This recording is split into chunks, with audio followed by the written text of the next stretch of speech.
ਸਤਿ ਸ਼੍ਰੀ ਅਕਾਲ। ਤੁਸੀਂ ਜੁੜੇ ਹੋਏ ਹੋ ਪੰਜਾਬੀ ਰੇਡੀਓ ਯੂਐਸਏ ਦੇ ਨਾਲ ਤੇ ਮੈਂ ਹਾਂ ਪ੍ਰਵੀਨ ਸ਼ਰਮਾ। ਗੁਜਰਾਤ ਦਾ ਕਤਲੇਆਮ ਕਿਸ ਨੂੰ ਯਾਦ ਨਹੀਂ। ਉਸ ਕਤਲੇਆਮ ਦੇ ਵਿੱਚ 2002 ਦੇ ਵਿੱਚ ਕਤਲੇਆਮ ਵਾਪਰਿਆ।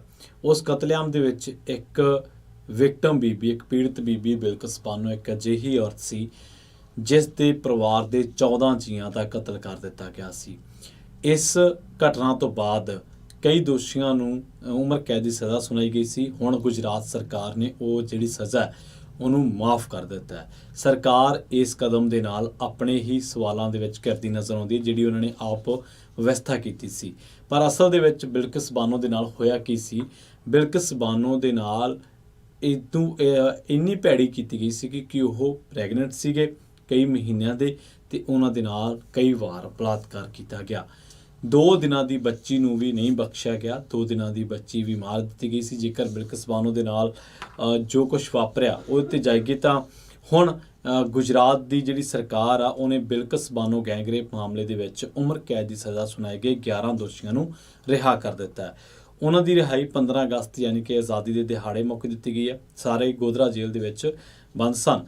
ਮਾਫੀ ਸਕੀਮ ਦੇ ਤਹਿਤ ਗੁਜਰਾਤ ਸਰਕਾਰ ਨੇ ਰਿਹਾ ਕਰ ਦਿੱਤਾ ਹੈ।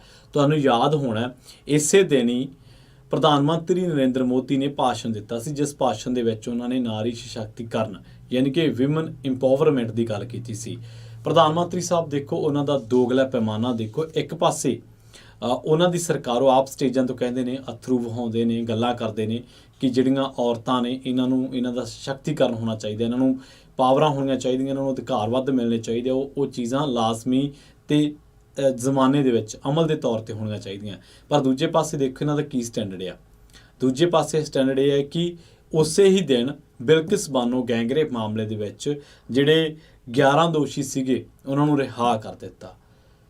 ਭਾਜਪਾ ਦੇ ਪਹਿਲੀ ਮਰਤਬਾ ਨਹੀਂ ਹੈ ਜਦੋਂ ਕੋਈ ਫੈਸਲਾ ਵਿਵਾਦਾਂ ਦੇ ਵਿੱਚ ਹੋਵੇ। ਤੁਹਾਨੂੰ ਯਾਦ ਹੋਣਾ ਕੁਲਦੀਪ ਸਿੰਘ ਭਾਜਪਾ ਦਾ ਵਿਧਾਇਕ ਸੀਗਾ, ਉਹਨੇ ਇੱਕ ਕੁੜੀ ਨੇ ਉਹਦੇ ਦੋਸ਼ ਲਾਇਆ ਬਲਾਤਕਾਰ ਦਾ। ਉਸ ਕੁੜੀ ਦੇ ਨਾਲ ਕੀ ਕੁਛ ਨਹੀਂ ਵਾਪਰਿਆ। ਜਾ ਕੇ ਕਿਤੇ ਕੁਲਦੀਪ ਸਿੰਘ ਵਾਲਾ ਮਾਮਲਾ ਕੱਢ ਕੇ ਦੇਖਿਓ, ਤੁਹਾਨੂੰ ਸਾਰਾ ਪਤਾ ਜਿਹੜਾ ਉਹ ਲੱਗ ਜਾਣਾ ਆ। ਇਸ ਤੋਂ ਇਲਾਵਾ ਬਹੁਤ ਵਾਰ ਭਾਜਪਾ ਦੇ ਜਿਹੜੇ ਬੰਦੇ ਆ ਉਹ ਇਹੋ ਜਿਹੇ ਇਲਜ਼ਾਮਾਂ ਦੇ ਵਿੱਚ ਫਸੇ ਆ ਜਿੱਥੇ ਉਹਨਾਂ 'ਤੇ ਮੋਲੈਸਟੇਸ਼ਨ ਦੇ, ਜਿੱਥੇ ਉਹਨਾਂ ਦੇ ਫਿਜ਼ੀਕਲ ਅਸੌਲਟ ਦੇ ਕਹਿ ਲਓ ਜਾਂ ਜਿਸਮਾਨੀ ਸ਼ੋਸ਼ਣ ਦੇ ਦੋਸ਼ ਲੱਗੇ ਆ। ਖੈਰ ਆਪਾਂ ਪ੍ਰਧਾਨ ਮੰਤਰੀ 'ਤੇ ਆਉਣੇ ਆ। ਪ੍ਰਧਾਨ ਮੰਤਰੀ ਦਾ ਦੋਹਰਾ ਪੈਮਾਨਾ ਦੇਖੋ ਕਿ ਇੱਕ ਪਾਸੇ ਉਹ ਕਹਿ ਰਹੇ ਨੇ ਕਿ ਵਿਮਨ ਇੰਪਾਵਰਮੈਂਟ ਦੀ ਗੱਲ ਕਰ ਰਹੇ ਨੇ ਸਟੇਜ ਤੋਂ ਖੜ੍ਹ ਕੇ 15 ਅਗਸਤ, ਦੂਜੇ ਪਾਸੇ ਉਹਨਾਂ ਦੀ ਸਰਕਾਰ ਹੀ ਗੁਜਰਾਤ ਦੇ ਵਿੱਚ 15 ਅਗਸਤ ਨੂੰ ਹੀ ਗੈਂਗਰੇਪ ਦੇ 11 ਦੋਸ਼ੀਆਂ ਨੂੰ ਰਿਹਾ ਕਰ ਦਿੰਦੀ ਹੈ, ਜਿਨ੍ਹਾਂ ਨੂੰ ਮਾਫੀ ਸਕੀਮ ਦੇ ਤਹਿਤ ਰਿਹਾ ਕੀਤਾ ਜਾਂਦਾ ਹੈ। ਜਦ ਕਿ ਸਰਕਾਰ ਦੀ ਤੇ ਕਾਨੂੰਨ ਦੀ ਵਿਵਸਥਾ ਇਹ ਕਹਿੰਦੀ ਹੈ, ਜੇਕਰ ਮੈਂ ਝੂਠ ਨਾ ਹੋਵਾਂ, ਇੱਕ ਵੈਬਸਾਈਟ ਨੇ ਗੱਲ ਲਿਖੀ ਹੈ ਕਿ ਕੋਈ ਵੀ ਜਿਹੜਾ ਗੈਂਗਰੇਪ ਦਾ ਦੋਸ਼ੀ ਹੈ, ਰੇਪ ਦਾ ਦੋਸ਼ੀ ਹੈ, ਕੋਈ ਵੀ ਸਜ਼ਾ ਜ਼ਾਫਤਾ ਕੈਦੀ ਹੈ, ਉਹਨੂੰ ਕਿਸੇ ਵੀ ਤਰ੍ਹਾਂ ਦੀ ਮਾਫੀ ਸਕੀਮ ਦੇ ਵਿੱਚ ਨਹੀਂ ਲਿਆਂਦਾ ਜਾ ਸਕਦਾ। ਤੇ ਦੂਜੇ ਪਾਸੇ ਬਿਲਕਿਸ ਬਾਨੋ ਮਾਮਲੇ ਦੇ ਵਿੱਚ ਇਹ ਚੀਜ਼ ਹੋਈ ਹੈ। ਬਿਲਕਿਸ ਬਾਨੋ ਦੀ ਜੇ ਗੱਲ ਕਰੀਏ ਤਾਂ ਅਹਿਮਦਾਬਾਦ ਦੇ ਨੇੜੇ ਰਾਂਦੀ ਕਪੂਰ ਪਿੰਡ ਦੇ ਵਿੱਚ ਭੀੜ ਨੇ ਉਹਦੇ 'ਤੇ ਹਮਲਾ ਕੀਤਾ ਸੀ। 5 ਮਹੀਨਿਆਂ ਦੀ ਗਰਭਵਤੀ ਬਿਲਕਿਸ ਬਾਨੋ ਦੇ ਨਾਲ ਸਮੂਹਿਕ ਬਲਾਤਕਾਰ ਕੀਤਾ ਗਿਆ ਤੇ ਉਹਨਾਂ ਦੀ 3 ਸਾਲਾ ਬੇਟੀ ਸਲੇਹਾ ਦਾ ਵੀ ਬੇਰਹਿਮੀ ਦੇ ਨਾਲ ਕਤਲ ਕੀਤਾ ਗਿਆ।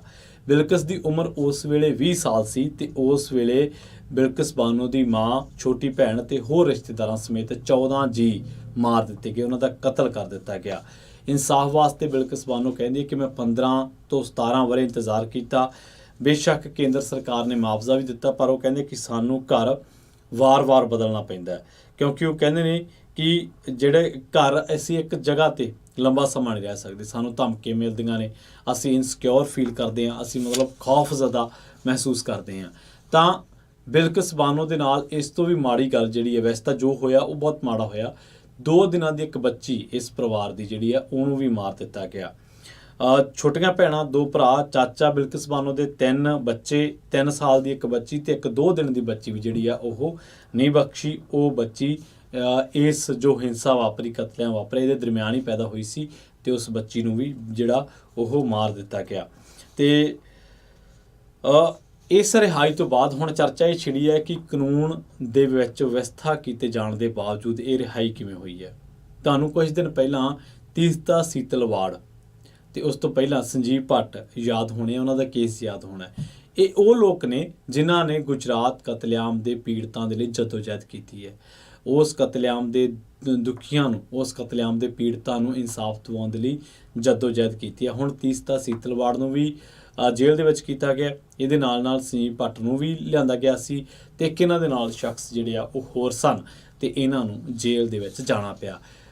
ਭਾਰਤੀ ਕਾਨੂੰਨ ਦਾ, ਮੋਦੀ ਸਰਕਾਰ ਦਾ ਤੋਰਾ ਪੈਮਾਨਾ ਇਹ ਹੈ ਕਿ ਇੱਥੇ ਜਿਨ੍ਹਾਂ ਨੇ ਲੋਕਾਂ ਨੇ ਪੈਰਵਾਈਆਂ ਕੀਤੀਆਂ ਪੀੜਤਾਂ ਦੀਆਂ, ਉਹਨਾਂ ਲੋਕਾਂ ਨੂੰ ਜੇਲ੍ਹ ਦੇ ਵਿੱਚ ਧੱਕ ਦਿੱਤਾ ਗਿਆ ਤੇ ਜਿਹੜੇ ਅਸਲ ਦੋਸ਼ੀ ਸੀ ਉਹਨਾਂ ਨੂੰ ਕਾਨੂੰਨੀ ਵਿਵਸਥਾ ਦੇ ਬਾਵਜੂਦ ਹੋਣ ਦੇ ਬਾਵਜੂਦ ਉਹਨਾਂ ਨੂੰ ਰਿਹਾ ਕਰ ਦਿੱਤਾ ਗਿਆ। ਸੋ ਪ੍ਰਧਾਨ ਮੰਤਰੀ ਸਾਹਿਬ, ਇਹ ਜਿਹੜੀਆਂ ਨੋਟਾਂਕੀਆਂ ਤੁਸੀਂ ਕਰਦੇ ਹੋ ਕਿ ਸਟੇਜਾਂ ਤੋਂ ਹੋਰ, ਬਾਅਦ ਦੇ ਵਿੱਚ ਹੋਰ, ਇਹ ਨੋਟਾਂਕੀਆਂ ਬੰਦ ਹੋਣੀਆਂ ਚਾਹੀਦੀਆਂ ਵਾ। ਬਿਲਕਿਸ ਬਾਨੋ ਦੇ ਪਰਿਵਾਰ ਦੇ 14 ਜੀ ਉਹਦੀਆਂ ਅੱਖਾਂ ਦੇ ਸਾਹਮਣੇ ਕਤਲ ਕੀਤੇ ਗਏ। ਬਿਲਕਿਸ ਬਾਨੋ ਨੂੰ 17 ਸਾਲ ਇਨਸਾਫ ਦੇ ਲਈ ਇੰਤਜ਼ਾਰ ਕਰਨਾ ਪਿਆ। 20 ਸਾਲ ਦੀ ਉਮਰ ਦੀ ਬਿਲਕਿਸ ਬਾਨੋ ਦੇ ਨਾਲ 5 ਮਹੀਨਿਆਂ ਦੀ ਗਰਭਵਤੀ ਬਿਲਕਿਸ ਬਾਨੋ ਦੇ ਨਾਲ ਕਈ ਵਾਰ ਬਲਾਤਕਾਰ ਕੀਤਾ ਗਿਆ। ਉਹਦੇ ਪਰਿਵਾਰ ਦੀ 3 ਸਾਲਾ ਬੱਚੀ ਦਾ ਵੀ ਕਤਲ ਕੀਤਾ ਗਿਆ। ਉਹਦੇ ਨਾਲ ਪਰਿਵਾਰ ਦੇ 2 ਦਿਨਾਂ ਦੀ ਬੱਚੀ, 48 ਘੰਟਿਆਂ ਦੀ ਬੱਚੀ ਨੂੰ ਵੀ ਮਾਰ ਦਿੱਤਾ ਗਿਆ। ਸੋ ਇਹ ਹੋਇਆ ਸੀ ਉਦੋਂ ਗੁਜਰਾਤ ਦੇ ਅਹਿਮਦਾਬਾਦ ਦੇ ਨੇੜੇ ਰੰਦੀ ਕਪੂਰ ਪਿੰਡ ਦੇ ਵਿੱਚ, ਜਿਸ ਮਾਮਲੇ ਦੇ ਵਿੱਚ ਹੁਣ ਇੰਨੇ ਸੰਗੀਨ ਜ਼ੁਲਮ ਦੇ ਵਿੱਚੋਂ 11 ਜਣਿਆਂ ਦੀ ਜਿਹੜੀ ਸਜ਼ਾ ਹੈ ਉਹਨੂੰ ਮਾਫ ਕਰ ਦਿੱਤਾ ਸਰਕਾਰ ਨੇ ਆਜ਼ਾਦੀ ਦਿਹਾੜੇ ਮੌਕੇ ਤੇ। ਉਹੀ ਸਰਕਾਰ ਦਾ ਪ੍ਰਧਾਨ ਮੰਤਰੀ ਸਟੇਜਾਂ ਤੋਂ ਔਰਤ ਸਸ਼ਕਤੀਕਰਨ, ਔਰਤਾਂ ਨੂੰ ਜ਼ਿਆਦਾ ਅਧਿਕਾਰ ਦੇਣ, ਔਰਤਾਂ ਦੇ ਹੱਕਾਂ ਨੂੰ ਜ਼ਮਾਨੇ ਦੇ ਵਿੱਚ ਅਮਲੀ ਤੌਰ ਤੇ ਲਾਗੂ ਕਰਨ ਦੀਆਂ ਗੱਲਾਂ ਕਰਦੇ ਨੇ ਤੇ ਉਸੇ ਸਰਕਾਰ ਦੇ ਵਿੱਚ 11 ਦੋਸ਼ੀ ਸਮੂਹਿਕ ਬਲਾਤਕਾਰ ਦੇ ਜਿਹੜੇ ਉਹਨਾਂ ਨੂੰ ਮਾਫੀ ਦਿੱਤੀ ਜਾਂਦੀ ਹੈ, ਜਿਸ ਦੀ ਵਿਵਸਥਾ ਕਾਨੂੰਨ ਦੇ ਵਿੱਚ ਵੀ ਨਹੀਂ ਹੈ। ਸੋ ਇਹ ਹੈ ਮੋਦੀ ਸਰਕਾਰ ਦਾ ਅਸਲ ਤੇ ਦੋਗਲਾ ਚਿਹਰਾ। ਜੁੜੇ ਰਹੋ ਪੰਜਾਬੀ ਰੇਡੀਓ